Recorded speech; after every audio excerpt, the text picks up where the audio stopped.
I can cut, he really explained Aspiritech in a nutshell, thank you. I wanted to start, I'll just say, this is our 10th anniversary year. This is a dream come true. We had angels, we started in our basement, and we had angels along the way to help us, because 2008 was a fantastic year to get started. And those angels included Marc and Rachelle. And so I'm gonna, well, we here celebrate neurodiversity. That's how we view autism spectrum right now, because everyone's so different. It really is a form of diversity.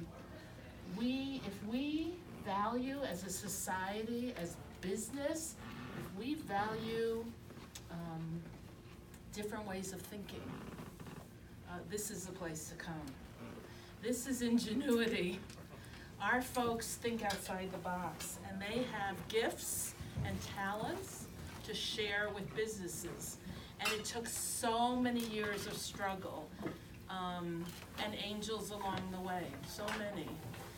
And this year, as you heard from Marc, we have 110 people here, and we're going to end the year at $4 million, which is, we started, instead of seed funding that we needed a $400,000, we got 0 seed funding. The board scraped together at the time $30,000. That's how we started. So, so what we do here is we recruit, screen, train, employ, and develop our staff members, who are all neurodiverse. And we are so proud that we were not only the first company of our kind in North America, and basically tied for 2nd, 3rd in the universe, in all of the world, but lots of our project leads are also neurodiverse. So people with talents rise within our organization. So today we're here to dedicate some rooms in loving memory of Constance, and we celebrate together her joyful spirit, her boundless energy, and her persistence in overcoming challenges to live a short but full life. And those are the words Marc and Rachelle gave to us to put on the plaques in the rooms that you're going to see later. And it means so much to us too, because it's about an indomitable spirit, and persevering, and living a full life, and being the best you can be. Marc, I want to start off and tell you our history, but Marc already told you how they showed up one Sunday to meet with Moshe and I in that tiny little office that we thought we had died and gone to heaven. We were out of our basement and in 2 closets. That was our 4th office, woohoo! And I have to say, Constance was 4.5 then. With her boundless energy and exuberant self, I was so impressed with you guys, how you were able, only parents can do this, to both keep an eye on Constance, and she was playing with a big yoga ball, remember that? And also talk so fully with us about what Aspiritech was about. It was incredible. What ensued were several years of critical volunteer help before they both officially joined the board.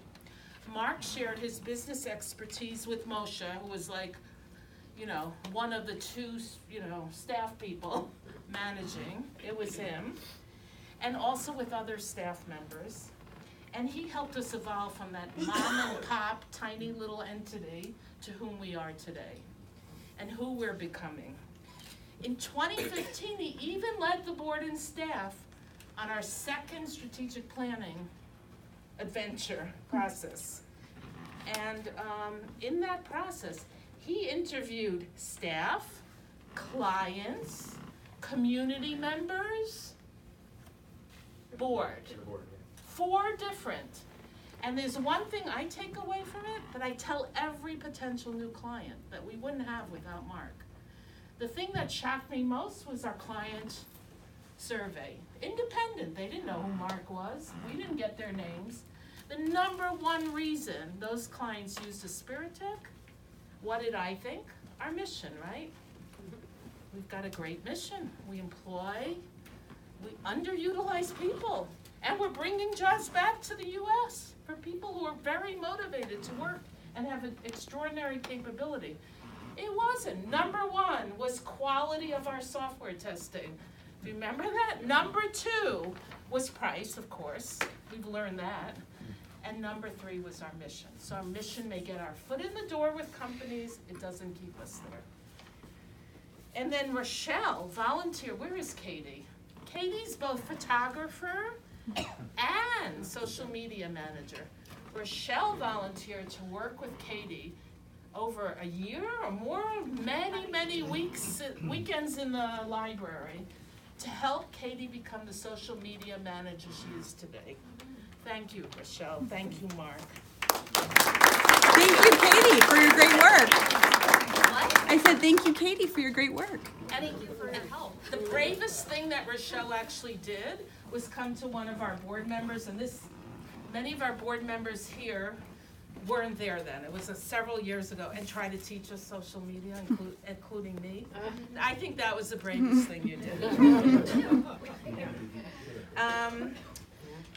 But the most extraordinary thing I took away from that Sunday when you visited is something I don't think I've ever shared with you, and I'm going to take the risk of sharing it today. I come from the world of early childhood administration, early intervention. Ran a school here for 20 years. And a rule of thumb we always learned was that parents are kind of at the same stage their kids are at the time. Any of you have toilet trained a toddler, I know you get it. You're kind of in it, right?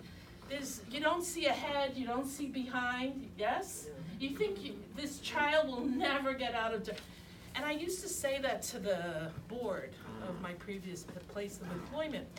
No, even the best volunteers at our center, once they hit high school, they move, elementary school, they're moving on with their kids. They're volunteering, they're fundraising for the elementary schools.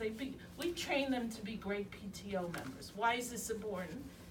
Here came Rachelle and Marc with a 4.5-year-old child who they were totally tuned into and so exquisitely responsive to.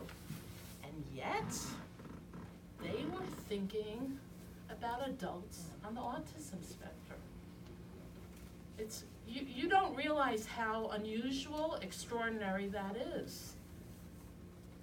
It really is. To think ahead and think about, look, there's 100 people benefiting just right now. So I found that really extraordinary and unusual. And I find it also unusual that even now, when they are commemorating and celebrating their beloved daughter's life, they're giving back to causes that are near and dear to them. Cherry Preschool today, us, Service Dogs of America. That's totally extraordinary. It's totally, so thank you so much, really. You must promise me not to leave before you see both the upstairs Constance corner and the downstairs. Will you promise? You'll all take a, okay. And people with name tags, where are you? Who are on staff or board are happy to take you on tours. You'll have your own tours. When the board of directors many months ago said, what can we do to commemorate Constance? And they all agreed that the best thing we could do was to take our sensory break rooms that are so useful to our staff and rename them Constance Corners. And so forevermore, all of our current 3 Constance Corners, one's up here, it's minute, one downstairs, and even in our new office in the West Loop, we have Constance Corner.